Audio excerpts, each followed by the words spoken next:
Since then, I always think of this room as being a salon, in that good sense. And from this very room, we've been transported to Ladakh, where we've looked at pashminas, we've traveled to Kurg, we've learned Indian scripts, and we've even been to Anjali's fabulous outdoor venue at Dempsey to watch dance. So Seema has literally transported us to many parts of India while we sit in Singapore.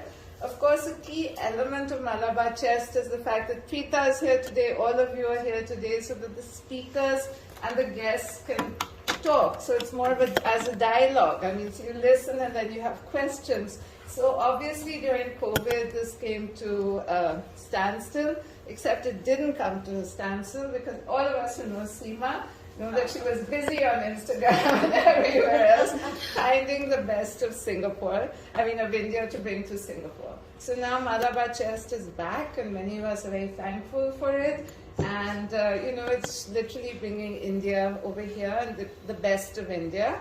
If you would like to know the events that are going to come up on Malabar Chest, then please follow Malabar Chest on Facebook. Today we're very fortunate to have a renowned food historian from India, Pritha, who's going to transport us to Bengal and the untold stories of Bengali cuisine. I first encountered Pritha in Goa, where she created Bengali delicacies. I still vividly remember pork with mustard, a recipe we've never been able to replicate and now, of course, in Singapore, we're lucky that she's here, and just close by is Yantra, and so you can sample food there that she has curated. Pritha was first a journalist and now is a Gurgaon-based community development for communities, and it's through this work of development that she encountered communities up and down India, discovered their sort of, their history, about food, long-lost recipes, etc., which led her to becoming part of an absolutely global movement where you try to go back to the roots, your roots and your heritage, and discover healthy regional cuisines. And of course, Bengal, delving into lots of regional cuisines is her forte, but Bengal is, of course, of a great love of prime importance. And what I love, it's your food, and what I love about what Pritha says is that there's no such thing as a lost recipe. Remember that, the pork, that you can always find it. So with that, I will hand over to Pritha. Thank you.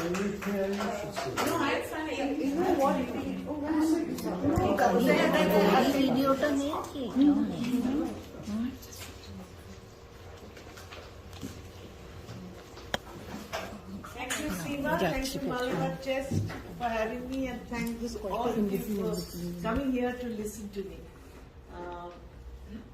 Well, obviously, I'm a little nervous. Falter. Excuse me.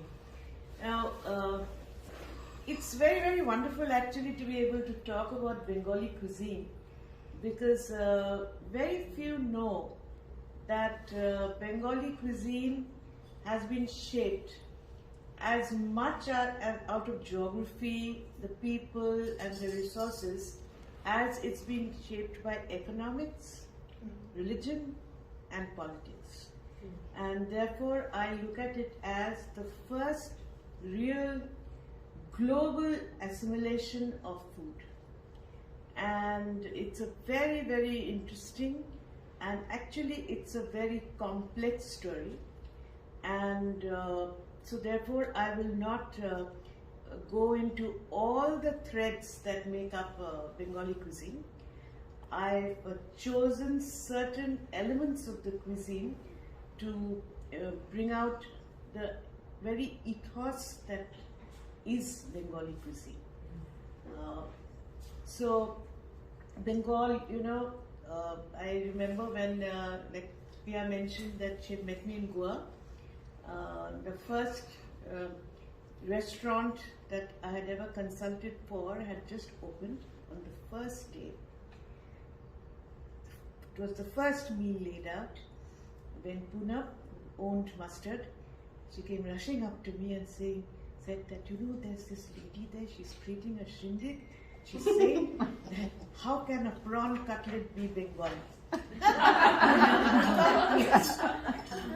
So that's when I realized that, I need to keep talking about it and explain to people that a prawn cutlet and a fish korma or even a bangan korma is still Bengali. It belongs to Bengal and belongs to the Bengali people as much as it does to a Mughlai cuisine or an Awadhi cuisine or down south. So it's very, very interesting, and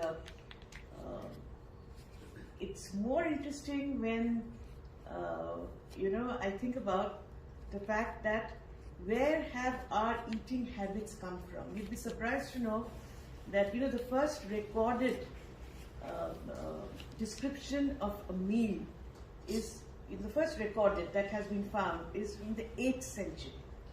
And there it describes a meal which Nina will identify with is rice, ghee, jute leaf mash, and small fish cooked in banana leaves. This is exactly how we eat still today.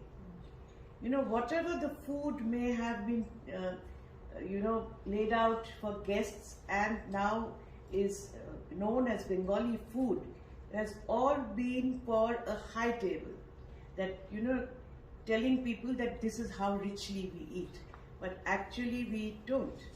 At home, the way we eat remains the same from the ancient times. And it does because it's in our DNA. The Bengal region, it wasn't what Bengal that we know of today. It was a region of shifting seats of power and territories. Whoever came and, conquered this bit and conquered that bit, and so it was all fragmented. And right from Assam down to Bihar, and, it could have crossed the river, and of course undivided Bengal, East Bengal, the erstwhile East Bengal, now Bangladesh, going down almost to Burma. So it was a large territory, and it kept shifting, and the people were all from the Proto-Australide group of tribes. Bengalis hardly have any Brahmin blood in them. It is completely tribal. It's a very, very small percentage of Brahmin blood that we have, because finally in the absolutely the last century of the ancient period, just before medieval era, Brahmins were imported into Bengal because Hinduism started coming in. Before that, from the Bengal, like people also say, oh, Bengal is a place of culture, a lot of classic tradition and heritage. No, the Bengali people, nothing compared to the south of India, according to me. The Bengali people only started happening from the 8th century. It was the Pala dynasty, and they ruled for about 400 years, and they were Buddhists. So it is during their time that Buddhism spread to Southeast Asia, Myanmar, Nepal, that region, and they were Buddhist, and therefore that is from where the term that the Bengali is Sarva Bhuk, eats everything. In Buddhism, you did not say no to anything. You ate what you got, what you were given. There was a diktat against killing, but because of our tribal roots, it was a forage culture. The people foraged for food and they hunted. And we remain a foraging culture. If you go into rural Bengal, it still remains like that. Because now, of course, there are a lot of crops, vegetables being grown, but if you look at vegetables and stuff, it was never really grown. It was what grew around you, grew wild, and that is how we ate.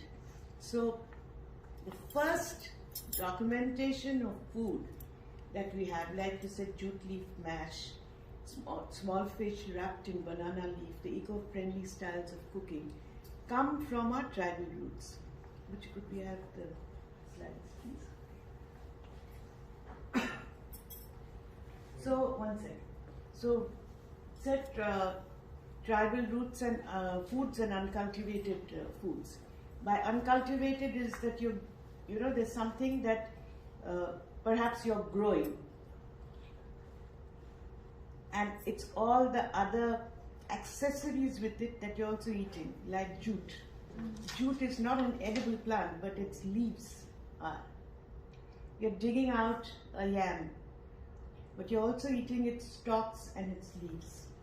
So there was a lot of these uncultivated foods that the Bengalis ate. So this is a milk cake that is baked in sal leaves. It's still made today. Next slide, please. Now this is a very interesting, and this again is something we eat even today. Now when I talk about rural cultures, tribal cultures, apart from the fact that they were environmentally friendly, they were conscious of their environment, and they had little. It was a very frugal style of living. Many years later, because Bengal was such a rich state, rich region, we had hundreds of people coming and taking away anything and everything that they felt like. So there were periods of time when the Bengali people were highly exploited. There were huge taxations, and there were disasters, calamities, and major rivers running to Bengal. There were floods. How did they survive? It's again harking back to our tribal DNA, where we knew how to survive. So this here, it's a very interesting method of cooking. It is pumpkin flowers. It's stuffed inside a coconut shell after the shell has been cleaned of the flesh. It's gourd leaves stuffed with fish. It uses very little oil, almost zero oil. It's the gourd leaves, the fish has been marinated in a little mustard paste and then wrapped in gourd leaves. And then when your rice is almost 3/4 done, you place it there and you cover it. And so therefore you get, in a single shot and with the same fuel, you get your carbohydrate, your vitamins, and your proteins. So this was the wisdom that existed in the ancient cultures, and which, while we don't know why we are eating like this today, but we still eat like this at home today. Next slide. Like I said, foraging. So these are lotus pods. These, the lotus that you see there and here, it all grows in our garden back in Calcutta. And I've actually plucked and I've eaten, and so these are now becoming a rarity. And see, these are the seeds. And then you peel the seeds, and it makes for a delicious snack, or even you put into a sabzi. And then from lotus seeds you get makhana. So here, cooking in lotus leaves. It's, if you connect the dots, the entire region, the regional dots right up to Southeast Asia, you find a very similar culture. So cooking wrapped in lotus leaves, again an eco-friendly style. These are jute leaves. I was talking about uncultivated foods. These are jute leaves with jute leaf fritters. And these all have very high nutritional value. You know, it all contain a lot of different vitamins and minerals, sodium, potassium. So this is the arbi, or suran, arbi, all these, the entire family, growing wild. This is actually outside our house, and this lady would come and pluck them for me and then cut the stalks.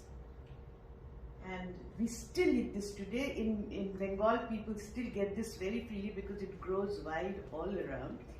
So the villagers, the farmers, they harvest them and they bring them to the markets in Calcutta. And it's delicious. You know, we boil it and we cook it into this kind of a dish that we call a ghonto. The pumpkin leaves. And then fish, I'm telling you, it's this entire that dish that you saw first, it's that. And this is in our garden where I was demonstrating how to cook with porridge food. This is the green pumpkin. We usually, one second, don't go first. So this again is the nose to tail legacy, the zero waste legacy that we have.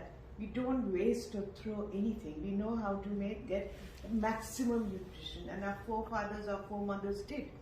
Because, like Pia said, this is what actually led me into looking into our foods. When I started my work in the development sector with sustainable livelihoods, I would go into these remote regions and wonder that even with such high malnutrition and failed government initiatives, how do our people survive? And that's when I started getting interested in our food, because they know how to eat. Still, it is wisdom passed on through the generations of how to get maximum nutrition out of very little. And so this is the green pumpkin. We usually cut this bit and we throw it away. Whether it be a gourd, a lauki, or a kaddu, or an ash gourd, this part is something that we throw away. But no, in Bengal, even this is not thrown away. Next slide, Buchu. See, taken this out. It's taken out like this. Then it's marinated with whatever you want. You can put in haldi, chili powder, salt, or little ginger garlic paste, or any kind of flavorings, and then turn them into fritters. And they are delicious. So this is the legacy of how we started, and we still follow it through. The tribal ways of eating, absolutely from the earth, a very, very grassroots kind of traditions. And this nose to tail, like the perfect examples would be the lauki. We eat the stalks, we eat the stems, we eat the leaves and the lauki, and we eat the peels also. So it's a complete package. Or the banana plant. The banana leaf we use for various things as plates, cups, for cooking. And the flower, the stalk, we eat it all. And interestingly enough, the banana plant, we eat the banana plant, nose to tail, head to toe, whatever. The banana plant is also, when Durga comes home for Durga Puja and with her 5 children, the puja can't start without what we call kolabo snan. The kolabo is the kelabo, translated, the banana plant, and that young banana plant dressed up in a sari and all that has to be bathed and dressed up in a sari, and she is supposed to be Ganesh's wife and placed next to Ganesh. And then right after puja we will chop up everything, not that one. Each and everything, So then, like I said, peels. Nothing is thrown away. So this is, but don't go so fast. So this is like I was saying, the lauki peel. It's mashed up and then spiced, cooked a little with spices, and then eaten. And it's very, very fuel efficient because it's steamed and then it's mashed. And you can either cook it, more modern times with affluence, you put in a little tempering and you cook it a little. But earlier it used to be mash it, put a little mustard oil, a little bit of chopped onion or something, and lots of chilies, and then mix it. And people had large families, and they had to feed, there were many mouths to feed. So a little bit went a very long way. Just a little bit of this and then mixed with a lot of rice and a little bit of mustard oil. It went a very long way. So it was very, very, economical also and nutritious. So, because they say that maximum nutrition lies in the peels of vegetables, But today also it's a hazard because we don't know what pesticide has gotten. So this is that. Then next picture. This is just steamed dal with pumpkin greens. Just steamed. Again the same thing, a little mustard oil. So it's fuel efficient. It's also very, very nutritious. We are not killing it by cooking it till all the nutrients go. Then these are jackfruit seeds. Jackfruit seeds. Next. This is parval bharta. Parval peel. Parval peel bharta. I have a feeling I've now forgotten. I may have mixed a bit of other greens into it also because it can't look so green. Yeah. Good for her, but I've forgotten. Next. This is parval seeds. Even the seeds, when the parval gets old and you get those big disgusting seeds in it. So it's cleaned out and they are slightly bruised, a little mashed up a little, and then cooked into a nice chatpata kind of, sabzi. Aren't they bitter? No. They are not bitter, they're sweetish. You don't dry them? You don't dry them? No. When you're cutting it and it's not, we don't dry them. The jackfruit you also dry. No, jackfruit. You have to dry it and then take off that outer skin. Yes. And then cook it. Yes. I'm sure many other communities do similar things, but we are forgetting about it, Absolutely. We're really forgetting about it because nothing was really wasted in our country. Okay. This is the last slide. I'll keep it here. So I was talking about the Pala dynasty. We are now talking about the between the 8th and the 11th century. They ruled for 400 years. Now, it is my theory that Panchphoron, which is a very, very well-known Bengali spice, the idea is that we cook everything with Panchphoron. That's not a fact. But everybody knows and they associate it with Bengal. But the interesting thing is that the southern regions of Nepal, Bengal, Assam, and Orissa, these are the places that use Panchphoron, and you will find that these are the places also where Buddhism was very strong at one time.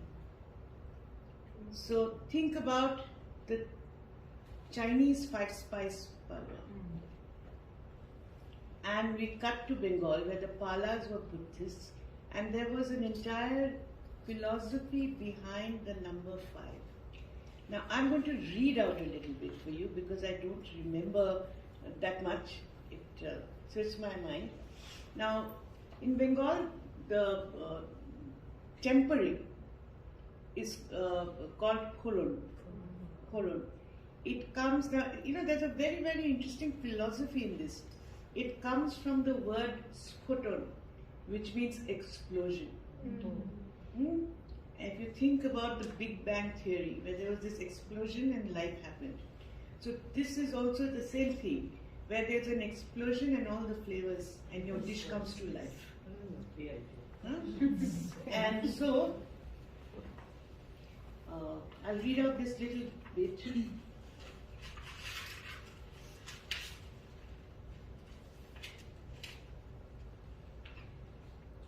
First is that,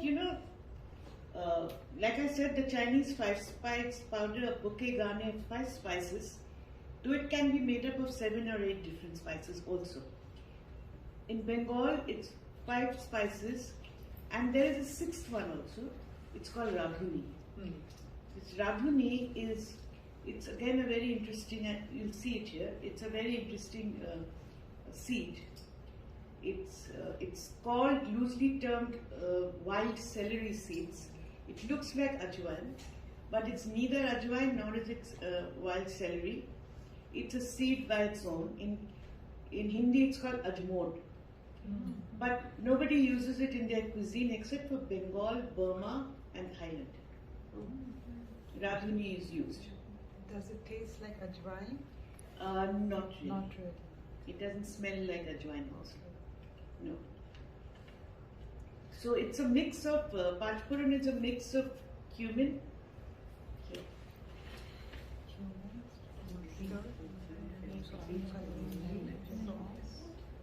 So mustard seeds are used when you don't get radhuni. But it is actually radhuni that goes in here for the 5-spice powder. But you know, once out of Bengal, it's very difficult to source radhuni. So mustard seeds are used. Next. This is radhuni. I already showed it to them. Okay, so I'll read out this little bit where I draw this comparison between Chinese philosophical thought. And why Chinese philosophical thought? Because, like I said, during the Pala reign was when Vikramshila, Nalanda, and this exchange of philosophical thought, religion, all this, there was a lot of exchange and dialogue and a coming and going of Chinese monks, philosophers, and scholars. So, the Chinese naturalism school of thought rests on the yin and the yang, and the 5 elements concept of all nature being made up of varying combinations of metal, wood, water, fire, and earth. So, food and culture too figure in the mystique of this sacred number. Neijing, the ancient Chinese book of medicine, lays down that the body needs 5 flavors to live, 5 grains for nourishment, 5 fruits for support, 5 animals for benefit, and 5 vegetables for energy. This is very true of Bengali food. I'll come to it.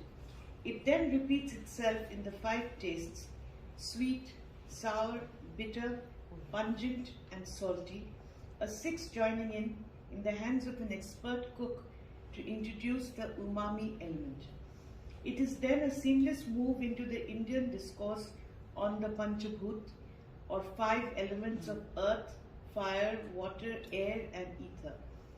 Panchendriya, or 5 senses, 5 pranas, or the energies that control our faculties and consciousness, Panchprayag, or the confluence of 5 sacred rivers, Panchajanya, the 5 ancient Aryan tribes, also the name of Lord Krishna's conch shell, Panch Kahan, or Kahani, or 5 stories, a figure of speech indicating verbosity, Panch Pradeep, or a minimum of 5 lamps lit on auspicious occasions, and Panchamrit, a mixture of 5 nectars in Hindu religious rituals: milk, yogurt, honey, ghee, and sugar, with crushed basil leaves adding the 6th umami element.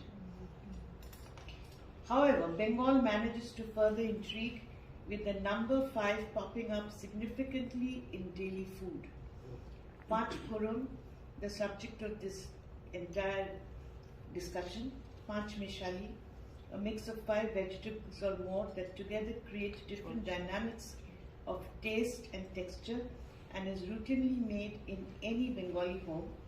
Panch Phal.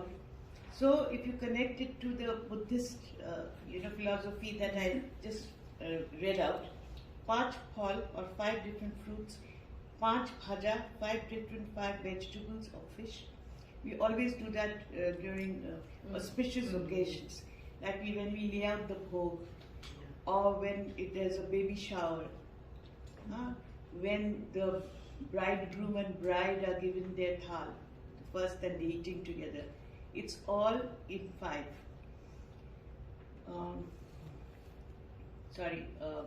Panch Bhaja, 5 different fried vegetables or fish for auspicious meals. Pancho Banjon, 5 dishes, a figurative term that is used for a lavish meal for a revered guest, beginning with a minimum of 5 items. in one of the Mangal Kavyas. The Mangal Kavyas were written in the medieval era from the around the 14th, 15th centuries to the 18th centuries, where these were folk narratives dedicated to a god or a goddess, and they grouped under the name Mangal Kavyas, and it gave very detailed descriptions of food. So obviously the descriptions were of that time. So in one of the Mangal Kavyas, the Haramangal, we find the goddess Durga advising Lord Shiva to take up agriculture and cultivate Pancha Shushyo of 5 crops: rice, sesame, barley, mustard and cotton. So in the 8th century, the powerful Pala dynasty established its hegemony over the region that is modern Bengal, Bangladesh and Bihar, extending its hold for centuries to Orissa at one end and modern Assam at the other, and attracting scholars, monks and travelers from all over the Buddhist world, including China, creating the perfect meeting ground for exchange and assimilation.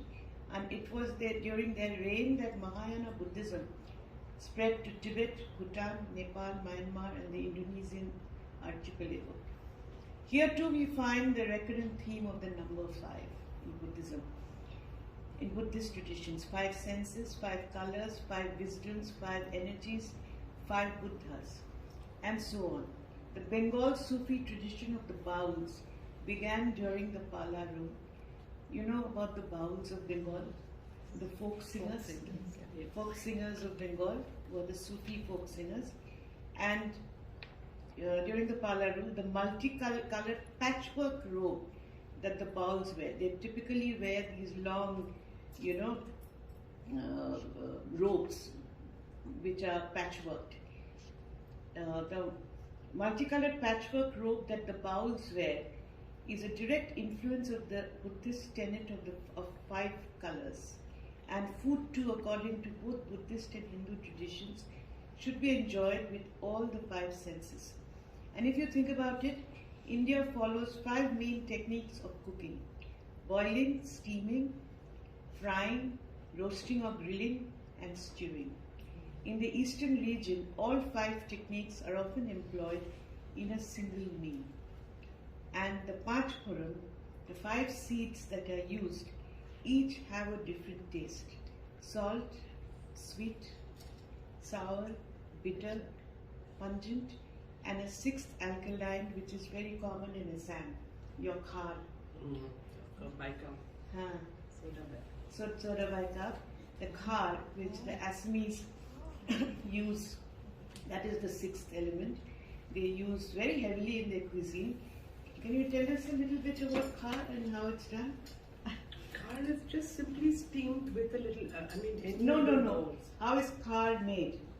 With only soda by cup. There's nothing else. But traditionally it was made with the banana stalk, it was burned. You can use any and vegetable. the ash was any vegetable. Any vegetable for khar. Burn it. Mainly on the no, you steam it. You just cut it up, you put the puran, and then you put a little bit of soda by cup, you close it, you leave it. Okay, the soda by cup was used to be made in I early don't know times. what originally they Yes, used. in Now early it times, is, by burning the banana stem, and and then putting those ashes through water, straining it, and that was the liquid that was added to the cooking. But now soda by cup is just a chemical. So that is soda by cup. That's what it yielded when you did that. Correct. That time. But you treated the ash like that, I guess, what you got. That is what you got. Right. So that liquid, many still make it at home. Many still make it at home. But the one you get in the markets is a chemical. It's a chemical. Now. Right. It's not a natural product. I don't know. No, I think it's a Well, at baking home they soda. put soda by cup. What is available in the market? Yeah, I know. Yeah. Okay. That's a chemical.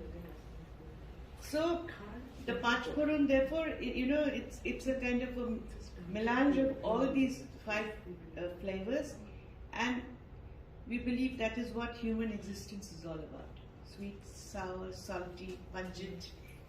So that's the story of, and we am I going by time? So that's where one part ends and the second part begins. And it is about 11th century, the Palas lost out to the Senas. The Senas were Hindus.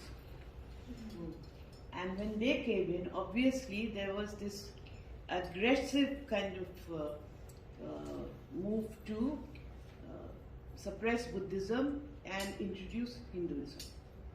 And therefore, as with all fundamentalist movements or gains, it started becoming orthodox and conservative. So that's when non-vegetarianism and vegetarianism clashed. That's when Brahmins were brought into Bengal, imported from Kannauj into Bengal, and the caste system started. And therefore, as you find that there is caste food in our country. The Brahmins eat a certain way, and then the other castes eat a certain way, and the lower castes eat a certain way. And tribals today do not form part of what we call, communities of Indians. They are always on the outside. They're always the subaltern remains on the outside. We do not include them when we talk about the Bengali people or the Punjabi people, or they are the Bengalis and the tribals. But to me, they all are part of the same landscape, and as you want to distance yourself from your roots because you think that they are all they're poor, and you're becoming richer and richer, you distance yourself from the food of your roots, from nutrition. As your table becomes finer and finer, according to you, you load it with a lot of unnecessary stuff, and you move further and further away from nutrition. And so that is now, this churn was beginning to happen. And there was this early form of Vaishnavism also called Gauriya Vaishnavism, where vegetarianism came in, with added, fervor. And like I said, there was casteism. Now, there were two parts to Hinduism at this time. There was the Shakta tradition of the worshippers of Shakti. There was the Tantric Hinduism that was even more, what should I say, it could become a little scary also at times, the Tantric Hinduism. And there was the Gauriya Vaishnavism. And how did casteism creep into food? To say that I am better than you, or classism. The Vaishnava food had to be cooked in ghee, because ghee was the medium of cooking for Lord Vishnu, who was the highest above there and the purest. And the medium of cooking for Shiva was mustard oil, because it matched his character. So was mustard oil. And the use of black sesame seeds in cooking, which tribal Bengal used a lot of it, still used a lot in North Bengal, in Assam, and slowly began to be relegated to outside the culinary domain, and white sesame seeds started coming in, because your food could not be black. If your food was black, you belonged to the gutter. Your food also had, like your skin, your food also had to be fair, and a lot of ghee and all of that. So these were the changes that started happening. And we had, we then all the various, in Bengal, people think that we eat only fish and rice. We don't. Fish features at the bottom of our entire menu. We have about 5 or 6 different kinds of vegetables. So it starts with a bitter. That's the beginning of a Bengali meal. It follows the Ayurvedic way of eating that was prescribed for the region. you'll find that in south of India, the sweet comes first. That was taking, Ayurveda took into account the region, the constitution of the people, the weather, the climate. So in Bengal, bitters come first. There's no one else in all of India that lays so much emphasis on bitter foods, like karela, like different kinds of other greens, like the vilinchi shag or the thankuni shag. I don't remember the English names, but these are all bitter greens. And or the moringa flower, which is also bitter. We have the moringa flower. We have a lot of flowers. We eat a lot of flowers. I don't know why we do it, but we do. And so the moringa flowers, they all have a bitter taste. And so the bitter comes first. So then there's bitter, then there's the chechki, which is a stir-fry, vegetables stir-fry. There's a chotchuri, which is like the panch michali, a melange of 5 or 7 or 9, in odd numbers of vegetables. Then there is the ghonto, that could be a single is generally a single vegetable. There's a ghonto. There's a dalna. So after all this, if you're going to have a proper Bengali meal, after all this will come your small fish. If you're having 2-3 different kinds of fish, will come your small fish. Will come your white fish, which most days when the Bengali cooks at home for everyday cooking will be floating in 5 different kinds of vegetables. One piece of fish with a lot of vegetables in it. Amadir patla machich. A lot of vegetables in it. And then will come your crustacean, your prawn or whatever you're having. Then will come your white meat. Then red meat, then a palate cleanser like what we call an ombol or a tok, which means saag, a khatta, or a chutney. Chutney word comes from chashni, because sugary syrup, or a chutney, and then we'll have dessert. And I really love saying this. The French who are in Bengal for 270 years. Very few people know this. They came before the British and they left after the British. Until Louis XIV, food used to come what they called en masse to the table. Everything would come together. It was to be laden with all kinds of food.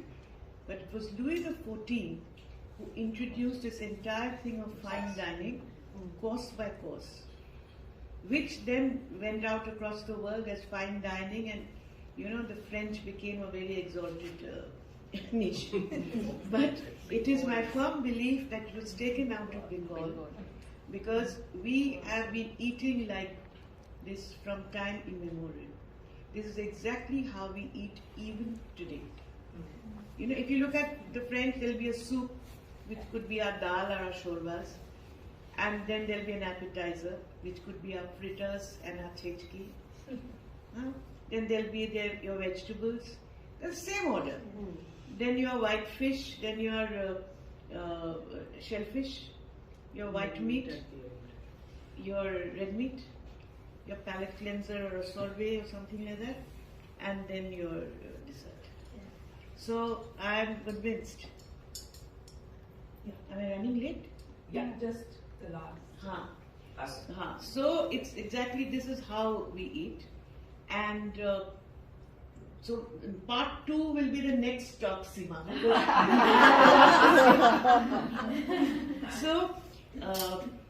So coming back to what I was saying, that so then the Sena thing brought in all this caste food and all this, and the Brahmins started coming in. And then we had the Muslim invasions from the 12th century, end of the 12th century.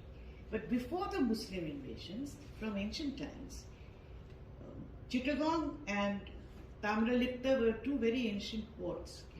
And Dhaka in ancient times, the 11th century, was the most populated city in the world because of the trade. The Arabs controlled the trade, the seas, right up to the Roman Empire. So they would all stop at the Chittagong or the Tomluk ports for the Dhakai muslin, the indigo dyes. It was very popular and in demand in the Roman Empire. Burma teak, rubies, Burmese rubies. They would all stop, and along with them, along with the Arabs, came the Afghans, the Persians, Turks, and they settled there. Some of them settled there, they jumped ship and they settled there and they lived there. So from ancient times, we've had the slow, assimilation of foods from these people. So we've had the korma, we've had the kalia, we've had the grilled meats, and therefore they all became very, very Bengali. You see? And then of course came our the modern age after the Mughal, and then the Mughals came in, and all these foods, the fine dining came in. From Dhaka it moved to Murshidabad, and all the very fancy dishes that we hear of from Awadh, from Lucknow, or the Mughlai dishes, all exist in Bengal. All exist in Bengal because of the Dhaka Nawabs and the Murshidabad Nawabs, and all became part of the Bengal repertoire. So when I say that I'm giving you a Bengali fish korma, you'll think I've just borrowed the name from somewhere. No, I have it. And it's our recipe with our kind of spices.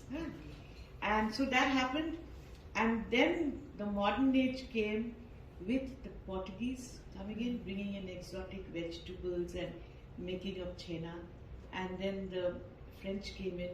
French came in with their that's when we discovered that you could make a roux, with flour. Flour came in, bread making. We didn't have flour before that. Bread making came in, and you could make a roux and use milk in food, because usually milk, fish, all this is not mixed, but in Bengal we do. We use yogurt, we use milk, and all of this to cook non-vegetarian food also. We discovered that. There are lots of influences. That is a very, very interesting era. The Danes came, the Dutch came, cheese making came in with the Portuguese and Danes, and we still have that cheese in Bengal called Bengal cheese that the Portuguese started making. And that's when the taboo against paneer or chena was broken, and Bengalis started making paneer or chena, and the celebrated Bengali sweets happened. So the British period is the European period is subject of, and that's when like I said, when the lady screamed, how can a prawn cutlet be Bengali?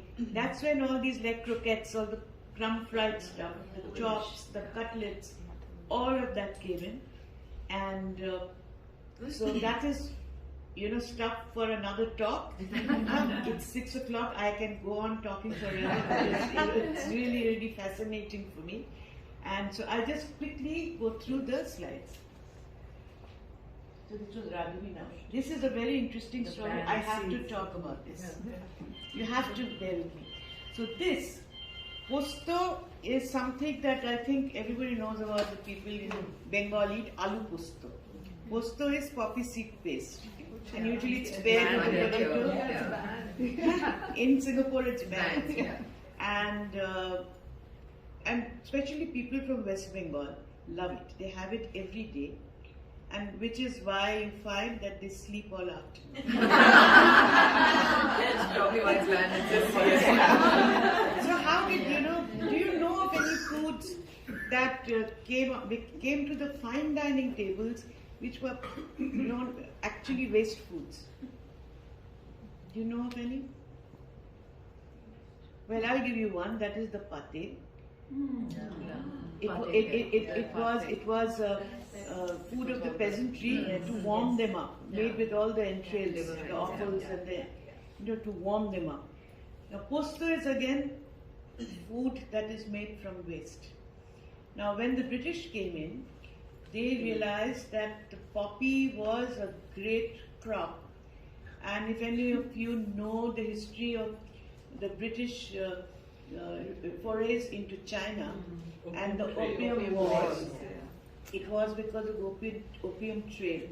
The opium trade was thriving, and the British planted in the dry regions of absolutely the southeastern UP, all the dry regions of Bengal like Bankura, Birbhum, Purulia, and the Jharkhand region of Bihar.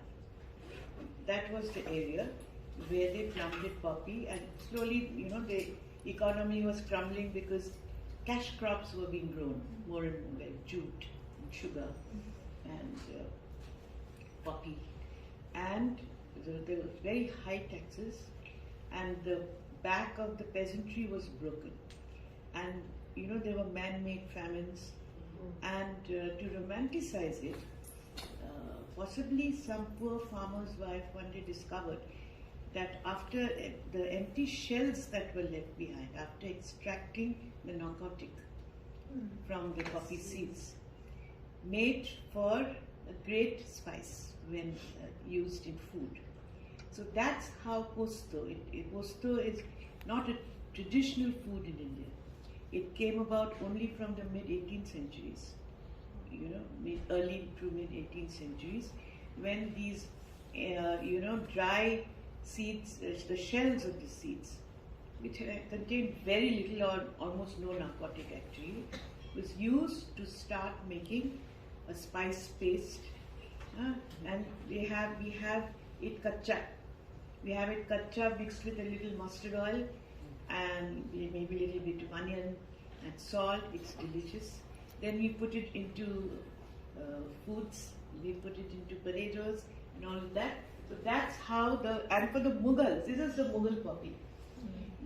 It was a royal flower. Only a royal Mughal could wear this pattern. The poppy flower was not allowed to be worn because the Mughals also smoked it. And the only thing where the Mughal kitchens used it was to thicken. They never ate it like we eat it. So the next slide. The seeds from here are then, next slide, this is the poppy seed. This is the famous aloo chile posto. Potato, rich goat and poppy seed paste. Okay, next. Now this is again the kashindi, which is a very, very famous Bengali sauce. While I was at mustard, I used to import from Bengal to Goa, and we had a French kitchen also and a French chef. It was a Bengali and French restaurant.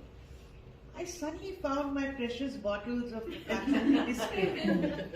So I went and asked the staff. I said, what is happening here? Because these, can't get it very easily. So Greg chef has been taking it. So I went up to him. I said, have you been taking my kashindi bottles? He said, yes. I said, why? He said, why? Does it belong to you? I said, yes, it belongs to me. You make your own mustards. He was secretly adding it to his own mustards, and so therefore it's actually something very unique that is far better than the French mustards. So, and there's an entire ritual that happens with kashindi making. It's an entire ritual, and it's very, very rigorous. But I won't go into the details because I'll keep it hanging. Oh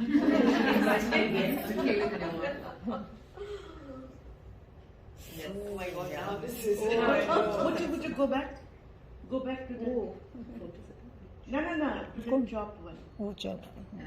It's going very fast. I brought you this today to try and to taste. This is the vegetable chop that we have with kashindi. And it is very interesting because this is a complete example of what happened when exotic vegetables were brought in by the Europeans. This has beetroot, carrot, cauliflower, then peanuts. Wow. Anything that was exotic in Bengal was given the tag China. Harking back again to the palas. China, so chine badam we call peanuts. And then it's crumbed like a croquette and deep fried. So I've got you this as a perfect example of what, and it's then spiced with Bengali spices. Could be panch phoron, could be a bit of garam masala powder, could be anything according to. Kishmish brought in by the Afghans. Kishmish brought in by the Afghans. And you have it with the kashindi. And you have it with kashindi. Now this is exotica, like I said, exotic and environmentally friendly cooking. This is dark chili. Pineapples were brought in by the Portuguese. So it was always matched with what we thought was very precious to us and exotic. So this is hilsa with pineapple. Pineapple rice. Can you see similarities to Southeast Asia? Yeah. Then next. This is dal cooked with oranges. Masoor dal cooked with oranges. Next. This is cauliflower, again an exotic vegetable cooked with oranges and exotic fruit. See, a lot exists in Bengali food. Next. This is fish cooked with oranges in an orange sauce.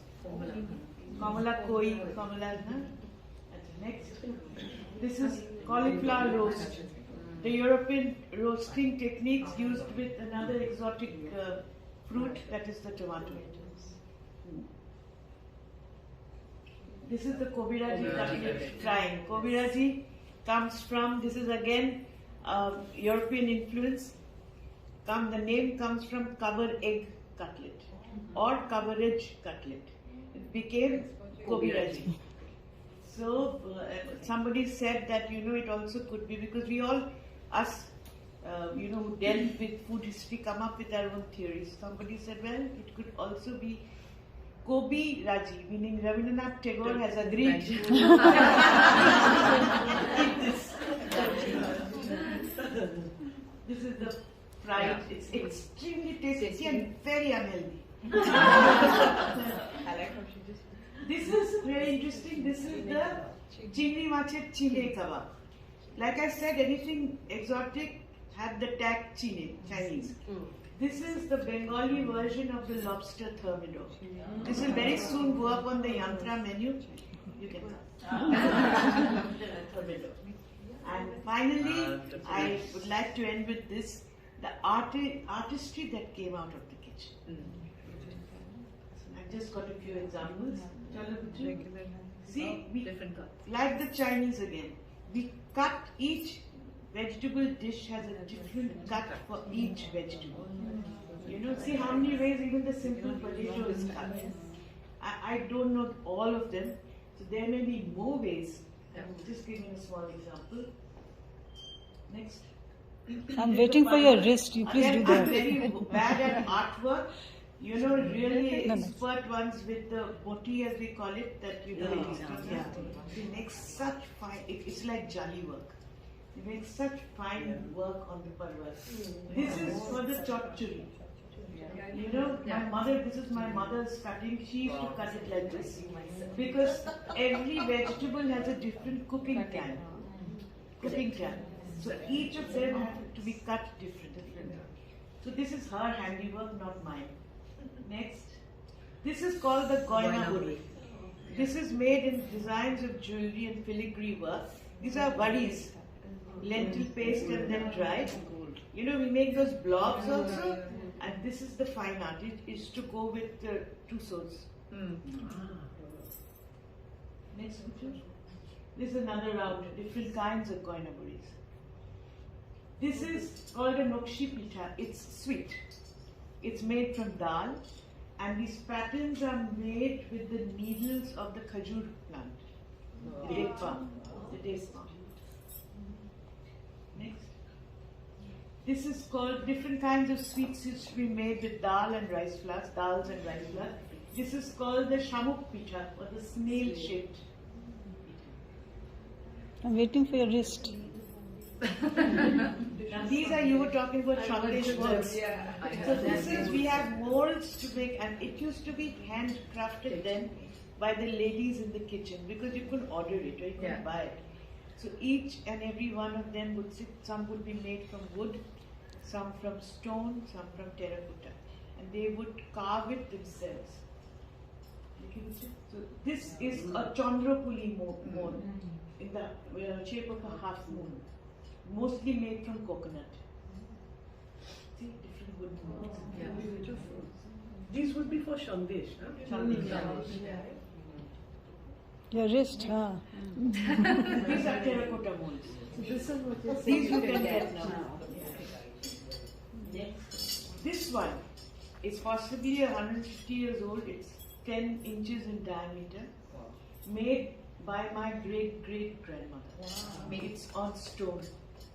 And look at the precision and the work. And what is this used for? This possibly is to be made, used for arm papad. Taste and then taken off. So by my great-great-grandmother, and I have inherited it. So do you use it? Would you use it? I get nothing about showpiece. And, I left to all this. This is again from your molds. This is again, it's called a Kolshi Shandesh. It's filled with Nolen Gur, the new gur, like a liquor chocolate. This is called a Choshi pie. To think of the patience of people. This was made very recently by an elderly lady in my neighborhood. They make from rice flour, little small grains, each grain by hand, and dry it in the sun and then put it in kheer. It takes a lot of time. This typically goes with trousseaus during weddings, the butterfly, which is symbol of marriage. This is called a chana pula. It's like a pulao, but in 3 different colors, but it's sweet. This again, these are the kinds of dal puris that people used to make, very thin, like a handkerchief, like linen, that light passed through it. This is made by my mother, I can't make it. Yeah. Okay.